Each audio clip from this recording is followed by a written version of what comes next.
Hello everyone, it's Simon Woods, and as you know, I've been thinking, and that can be dangerous.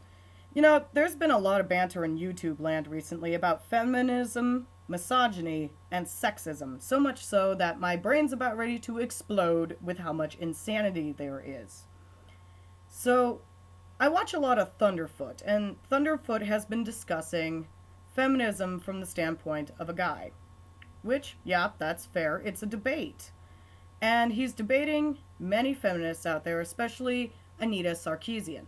Now, deciding to be fair, I did watch both her videos and Thunderfoot's, and I gotta tell you, I don't think she has very valid ground to stand on. And I have 3 valid points. So, first off, I'm gonna throw this little tidbit in there. Her demonstration in Hitman about how you kill the strippers and then drag them across the floor and throw them in a trunk. Yeah, I played the Hitman series. You're actually supposed to avoid the strippers. You're supposed to take out a target that is controlling these girls and keeping them under thumb.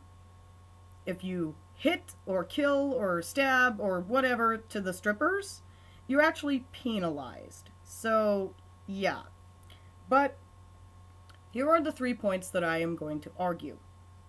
Number 1, many modern feminists believe that men derive deep sexual intensified pleasure from the killing of female characters in video games as well as killing of females in real life. I'm going to address this right now. Upon my research, I actually discovered that the first reported serial killer in history was a woman. A poisoner by the name of Locusta of Gaul. And she had a cult-like following for poisoning men in the time before Emperor Nero. She was eventually tried and convicted and sentenced to death, but she expressed absolutely no remorse for her actions and stated that she derived pleasure from the killing of her targets. There's also another killer out there that is a little bit more disturbing. Mary Bell, a young girl who was so psychotic that she brutally killed a playmate, then acted as though she had had no involvement, even joining the search party for the missing child. And she loved every single moment of it. And when it was discovered that she was the one who had perpetrated the crime, she stated no remorse and simply stated how she enjoyed doing what it was she had done.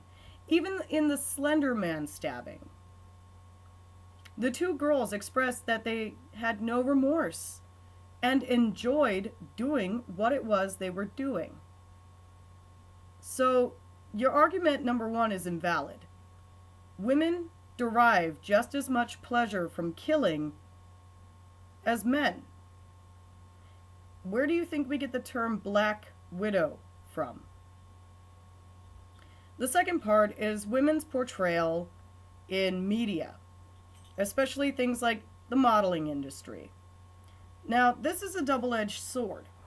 And while I admit that women have been hypersexualized and that they're portrayed, very skimpily clad and looking pretty damn sexy, men are as well.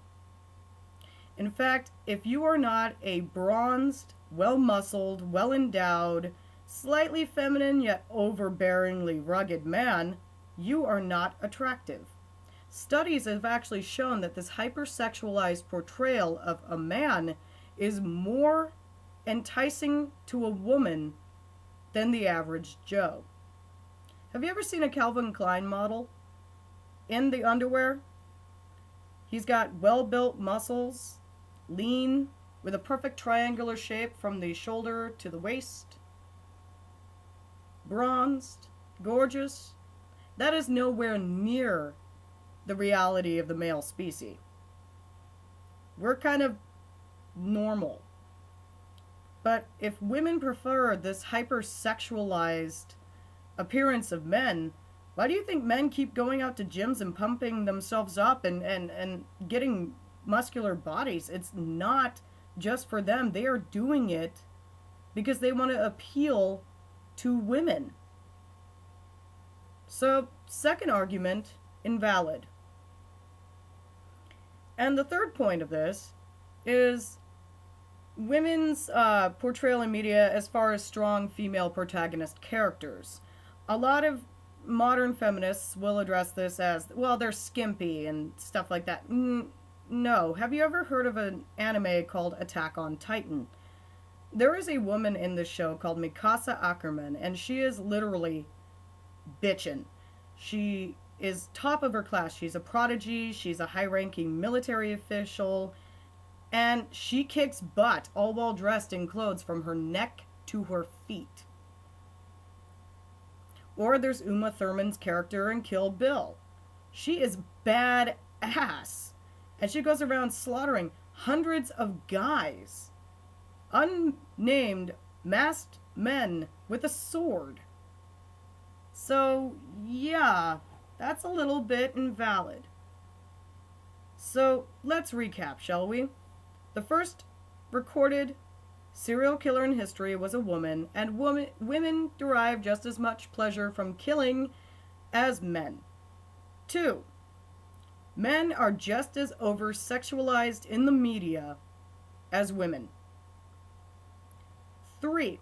Strong protagonist characters are not always skimpy. Think about it.